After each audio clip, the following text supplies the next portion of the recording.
Welcome to yet another episode of Industry Insights.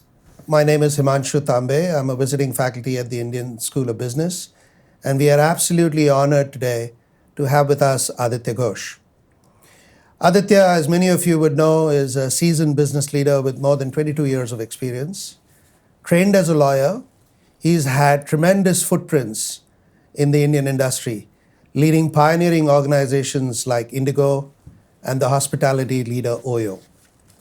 He's now also a board member of a number of companies, including Oyo, Credit Enable, Green Cell Mobility, Ras Al Khaimah Airport, and more, and actively supports startups through his investment venture, Homage, which emphasizes women-led enterprises and diverse management teams. Welcome, Aditya. Thank you. Thank you Thank you very very much. much for joining us. No, it's absolutely my pleasure. Thank you for having me. So there's so much to talk to you about. You cover such a broad expanse of industries and accomplishments, but let's get started with the first one. When I was a kid, the teachers in school or people would say, the elders would say, don't get distracted. Right. Now I say I'm diversified. That's the new way of describing distracted. That's right. Very nice. But tell us, what motivated you to start Akasa? But actually, it is Vinay's idea. Vinay's my business partner, Vinay Dubey, and Vinay called me. I think he thought of it the previous day, called me the next morning or something like that. And this is in the middle of the pandemic, right? So we literally cannot step into the lift lobby of our apartment, right? And he says, I've been thinking about this thing. I think we should start an airline. And I said, yeah, I think it's a great idea.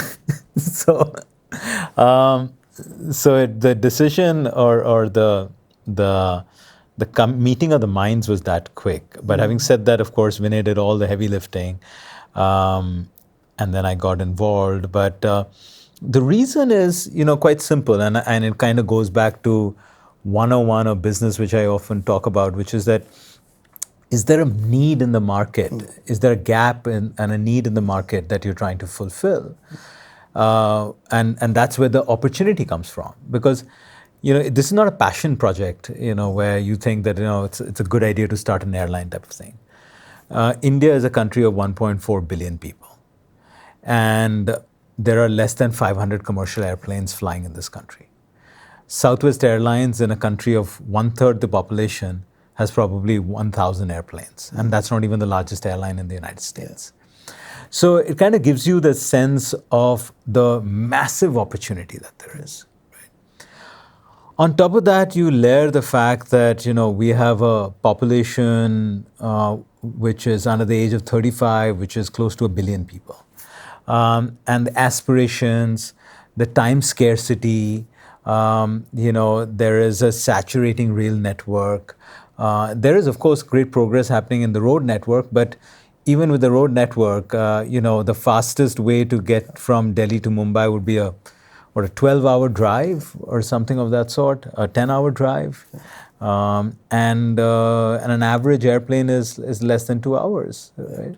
So the opportunity is there. It's just staring right at us. Yeah. And we thought that if you can come up with a great consistent product, backed by good capital and, patient investors, a seasoned management team that knows what it's doing or has had the experience in the business, and then create a consistent, lowest cost structure, high customer experience oriented, sort of world-class product, then there is definitely space for airlines like that in India. Absolutely. So that kind of answers the question, we have so many airlines, then why one more? Yes, I mean, first of all, I think, Himanshu, I find that a pretty silly statement because you could have 50 airlines with one aircraft each, right? But even if you think of number of aircraft, we have one of the lowest aircraft penetration stats in the world. Yes. Countries like Indonesia and Malaysia, let alone China, the United States, etc., have 10 times, 8 times, 5 times our aircraft penetration. Absolutely. And they don't even have a young, growing, aspirational population that we have. Absolutely. Yeah.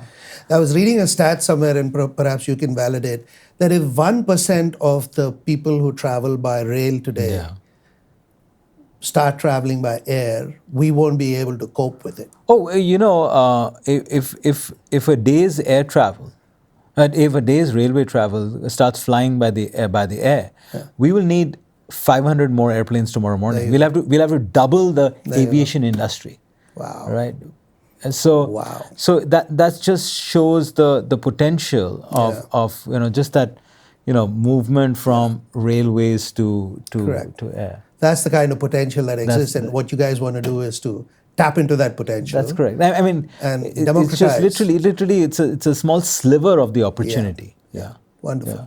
Oh, that's amazing. And on top of that, today, the capacity that exists in the market in India, and we're in 2023, is less than what it was pre-pandemic because of the serious financial issues that certain airlines have had and maintenance issues and all of that. So we are actually flying less number of seats in India today than we were flying before the pandemic. My gosh. Right.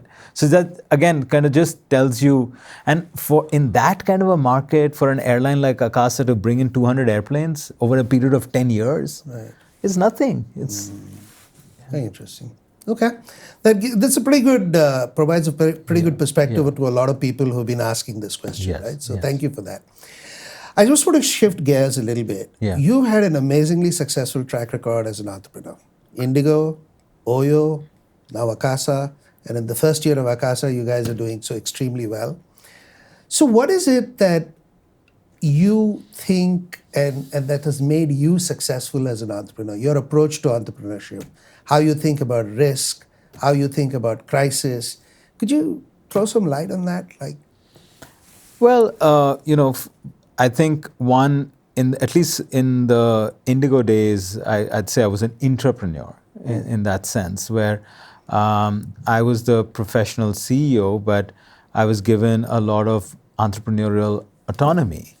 And so if I can kind of tweak that focus to say, instead of entrepreneurship, an entrepreneurial mindset. Right?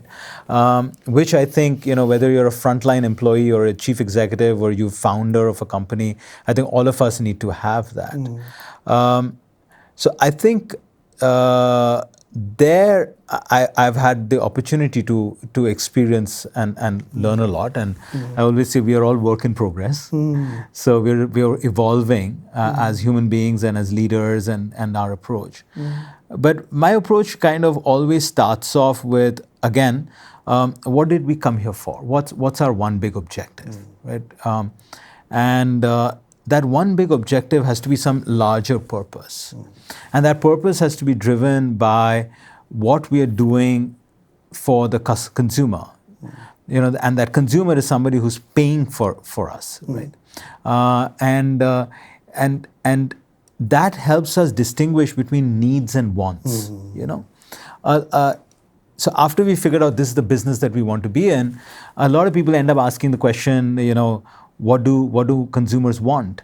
And I think that's a pretty stupid question, because consumers want a lot of things. They just don't want to pay for it. Yes. So what they're willing to pay for are the needs. And then you get obsessed with that. And then the next bit is, I think what is very key to entrepreneurship is that, are you willing to risk it all? Right? And that does not mean to be careless. That does not mean that one should not try to think through every problem statement, right? So there's a lot of detail that goes in. But this is I think you might find it interesting. I was one day in a car with the late Rakesh Jhunjhunwala, and RJ asked me, Aditya, what is the difference between an entrepreneur and a manager? Right. And of course, knowing RJ, I knew that I don't have to answer the question. He will answer his own question. And he immediately looked at me and he said that an entrepreneur is somebody who's willing to risk everything. And I think that when what that basically means is, are you going all in? Yeah. Right? Because if there are too many hedged bets, Yeah. then you're not going to take a shot, and every shot you don't take is a shot missed. Yeah. Right? That does not mean you have to be careless. Yeah. That does not mean you kind of frivolously or flippantly go at something. In fact, if anything, because you're risking everything, you are that much more acutely aware of the responsibility that rests on your shoulder, right? And finally, I think entrepreneurship, the joy that it brings, right? Is at least to me, it's not the wealth or the economic opportunity. It's that creativity. It's that ability to create something that the world has not seen before. Yeah. That sense of pride that you're putting your name to something. Interesting. I think that I think is very exciting. Very interesting. I mean, the opportunity to make an impact at a large scale. Yes. That's one of the things that you're talking about. Yes. But I want to drill into the earlier thing about taking risk doesn't mean being foolhardy. Yes. Foolish. Absolutely. And so I want to ask you this question. A lot of people talk about what the latest thing is: fail fast, fail forward, right? And I'm saying, yeah, I can do it if it's a fairly non-critical thing. But in an airline, can you fail fast and fail forward? Or is it that you have to fail intelligently, if at all? So, what's your perspective on that? So I'll give you a sense of how my thinking has evolved over time. First of all, people say, failure is my friend. Failure is certainly not my friend. I hate failure. But is it a constant companion? Unfortunately so. It's like Vikram and Betal, right? Like, failure sitting on your shoulder. He's not your friend, but he's sitting on your shoulder. Yeah. So, but the way my thinking has evolved in that is that earlier I used to be, way back when I was a kid, a youngster, whatever, I would be afraid of making a mistake. To where you got a confidence of giving something a shot and said, okay, if it doesn't work, it doesn't work. And then, sometimes you fail, sometimes you succeed. But in that is also, like you said, in the airline business especially, there is no 99.9. Yeah, exactly. It's either a 0 or a 1. That's it. Right. So which basically means that you've got to constantly keep thinking about all the details before you. Yeah. But at the same time, before you take the jump, but at the same time you cannot get paralyzed at that edge. But I think the aha moment for me has been in the last few years where I realized actually there is nothing called success and failure. What I mean by that is that you start off on a journey.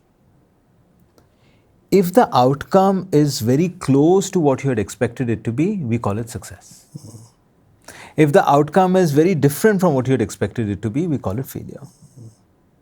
If we see this as a journey, what you will see is that it's not I've failed. The next time I'm going to attempt this, I've learned something from this journey and I will do something differently so that I can estimate the outcome better or I can get to that outcome much closer, right? Yeah. The only other caveat to this is that let ego not come in the way of wisdom. So when you know that this thing is not working, for whatever reason, I didn't have the right resources, I didn't estimate the need of the consumer, maybe the market size was not too large, maybe my cost structure is not right, something, then just don't keep putting good money behind bad money. Yeah. Have the courage to cut Have the your courage loss. to say, didn't work, let's reset. Let's reset. Absolutely. Right? Absolutely. Right. So I think that is kind of, I find that quite interesting. Right. No, that's fascinating. And when I encourage people to make mistakes, because unless you encourage people to at least give it a shot, we can never be innovative. Right. I only put 2 caveats, and probably comes from my background as a lawyer, that there should not be any willful misconduct, and there should not be any gross negligence. You had the right idea, your heart was in the right place with the right purpose, you went at it. Go ahead, we've made a mistake, does not work, restart, doesn't matter. But yeah, you were sleeping on the job. Yeah, that's a difference. You were grossly negligent. Absolutely. Or you willfully did something. That is not cool. That is not tolerated. But everything else, yes. This becomes particularly important not for leaders. This becomes particularly important when you're trying to build a culture at the frontline level. Right. Does that guy think, does that woman think, oh my God, I'll give this a shot, but what if I get fired? That's the time you've got to see, was there honesty of purpose? Did you give it your best shot? Did you think through? Nahi hua. Right? Didn't work out. You didn't come to that outcome. Okay, very good. Now, very interesting to hear your perspective on how to build an entrepreneurial mindset and entrepreneurial culture within organizations. Yeah. By the same token, a slight extension of that, handling crisis is another very big aspect, right? Yeah. Which is, and I'm sure you've seen lots and lots of such situations, crisis. What's your approach to handling crisis? How would you sort of advise others to think about handling crisis? And maybe a couple of instances from your career, maybe you could share with us. Well, I remember this is my previous role. There was something that was going on, and I can't frankly remember what it was. But I used to have my, sort of staff meeting, my HOD meetings on every Tuesday morning at about 10, 11 o'clock. And the room was part of or was integrated into our operations control center. So must have finished the thing. I must have walked out with a serious face, and I walked down the 2 floors from the 5th floor to the 2nd floor.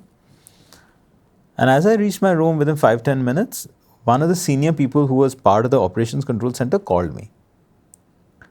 And he said that, Mr. Ghosh, if you are going to look worried, then we are going to get nervous.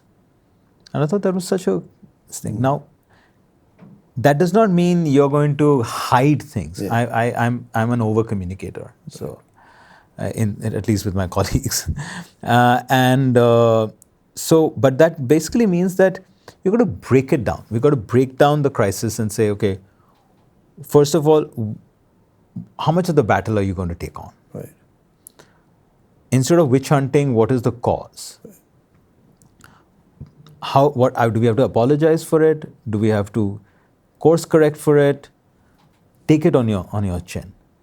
Try to understand that instead of putting a band-aid on it, what is the real cause, so that when we fix it forever, right? For the long term, and not just for a brief moment. Yeah. But I think staying calm, analyzing things, compartmentalizing things, right, is I think very, very important. And probably not pointing fingers. And that's not the time to point blame. One example that always comes to my mind, and I do not know enough about it, but I'm just giving you like the way I see it as a layman. The 9/11 horrific incident happened 22 years ago. Right. When that incident happened, the focus was on who were the perpetrators of it. The focus was on how do we save lives. Yeah. At least I have not seen, and maybe there is, but I have not seen some public outcry to find out who was that cop, who was that airport security guard, right. who let this person through. Yes. Who was the person who did not check. Today, if it happens in many of our situations, the first thing we will do is we'll witch hunt who was a toll gate, keeper, which is important, but not as important as trying to figure out what caused it, how do I recover from it, and what's the way forward. Yes, absolutely. And by reframing the way you just done, you actually start looking at this crisis as an opportunity to improve for the long term. And then there is another thing. I've seen this many times. And is that when there is a crisis in an organization, I kind of get damn excited. You know why? Because over a period of last 10, 12 years, I've noticed, if you can go through the crisis, two things happen. The organization comes much closer. So it helps to build an organization which shows that we can collectively go through a crisis. So it brings the team together. And the second is, you have solved for some problem. Yes. Which is not going to happen again. Yes. Right? So it may be a mini crisis or a big crisis, doesn't matter. What happens is, once you break through that wall and you go past it, it's like a family, we come together to fight against that crisis together. Right. So it's a great opportunity to bring people together. Lovely. Right? To align people behind a mission. Yes. Right? And at the same time, you solve for something. Absolutely. Absolutely. And it's a classic... there's that thing, right? What doesn't break you makes you stronger. Yes, exactly. So it is that. Exactly. No, this is very good. Thanks, Aditya. This is very nice to hear. And I'm sure the listeners are sort of hopefully reflecting on a very different framing of what can otherwise be seen as, oh my God, it's the end of the world situation, right? Okay, let's shift gears a little bit. And I kind of want to move you to your role as an investor, as an entrepreneur. You play a fairly active role now in the startup ecosystem of India. Homage is your way of doing it.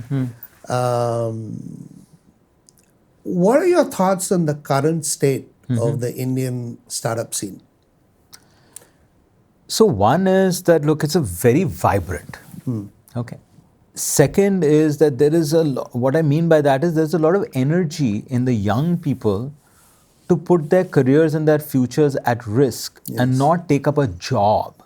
Not look for that next consulting role and banking role or the safe and downtrodden, safe and trodden role, and go and say, you know what, I've got an idea, I'm going to try to chase that idea. So first of all, that is a good thing. More and more young people, or for that matter, even people who are building their second career, third career, to say that, I have something which I want to kind of pursue myself. Second is that at the same time, like it always happens, there are lots of people playing cricket, right? I also played cricket, you also played cricket. None of us made it to the Indian cricket team. We did not even make it to the Ranji team or the college team. But that basically means what? There are a few people who will know how to play the game better, play the game sharper, and they will rise above the froth and become truly successful. There will be many, many, many multiples of that who will fail. Nothing wrong with that, because that's the nature of the game, right? If everybody who played gully cricket became an international cricketer, then life would be not as exciting as watching the World Cup. Right? So in this game also, out of the, let's say, 100,000 startups or tomorrow 200,000 startups, maybe 1,000 will do well, maybe 500 do well. That's okay. That's all right. What is important to see is what are the patterns? What are the same silly mistakes that the failing companies are making? And what are those good habits that the better companies have?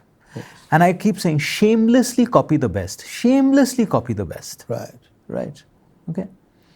And when that maturity comes, the next, I hope, the shift that will happen is, we will start focusing on building businesses, building organizations, and building institutions, as opposed to chasing a vanity metric like market share, revenue number, a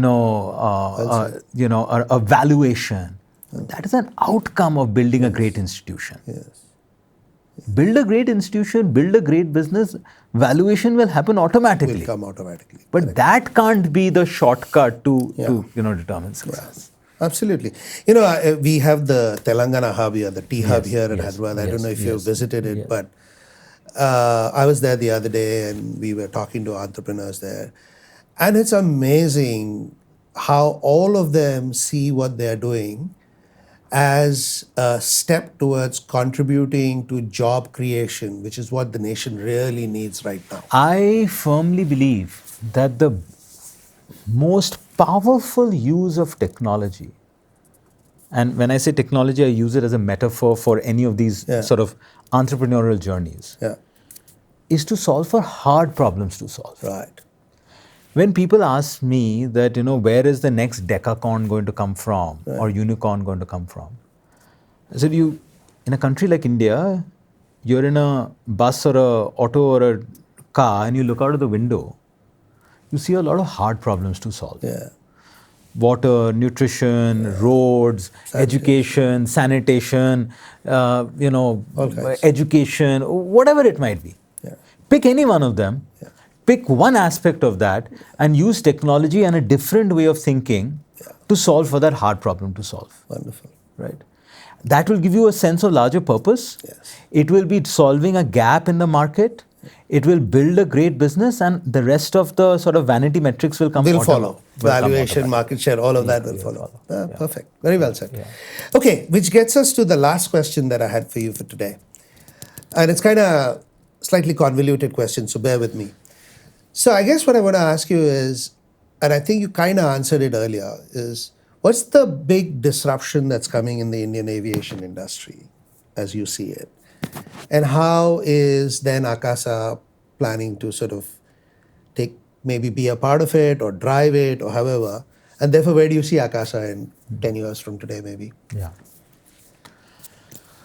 Well, I think the big disruption that will probably happen is where we will stop thinking of ourselves as a transport company to being a consumer-led company or consumer-focused company.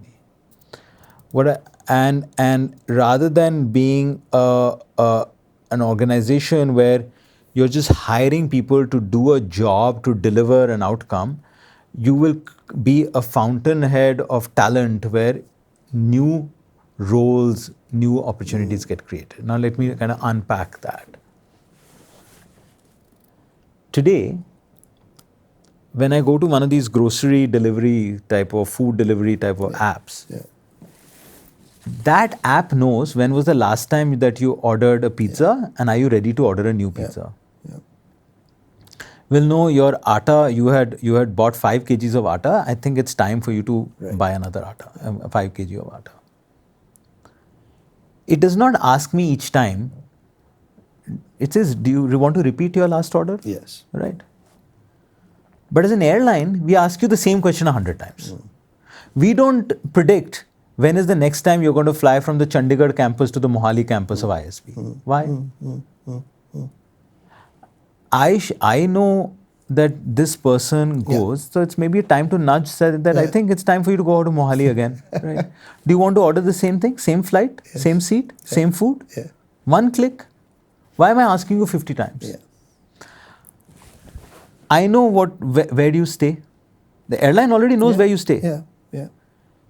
Airline can figure out through Google Maps how much time is it going to take you from this campus to the airport.